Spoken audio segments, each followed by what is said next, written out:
And could I just again take the opportunity of leaders' questions with the Taoiseach today to raise the horrific murder of PSNI officer Ronan Kerr in Omagh at the weekend. We have our political differences, Taoiseach, but in terms of the rule of law and democracy, I think it's fair to say we're on the same side.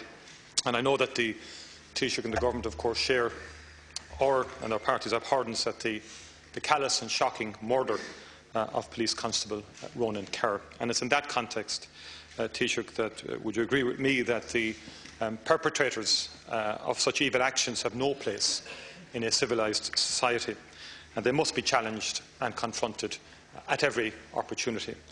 And in the aftermath of such a horrific murder, it's important, in my view, that a clear, united and unequivocal message be sent from this democratic chamber that those responsible for this cowardly atrocity have no mandate and do not act in the name of the Irish people. The murder of Ronan Kerr is a direct assault on the peace process itself.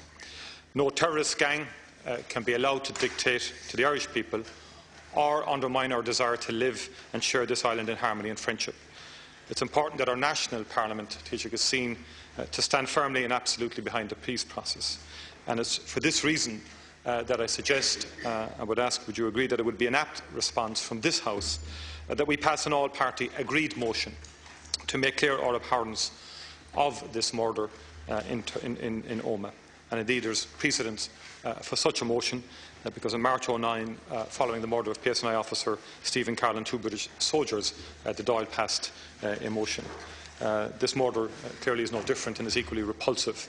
I would ask that the motion be taken and agreed after the statements. We have tabled the motion, but we would of course be agreeable to a joint motion that the whips can agree with. The transformation of the police service in Northern Ireland has been one of the outstanding legacies of the peace process itself.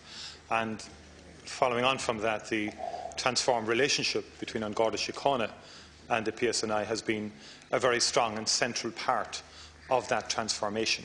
And I know there are many Gardaí who have been engaged on a daily and weekly basis with the PSNI who equally share the horror and sadness with what has occurred.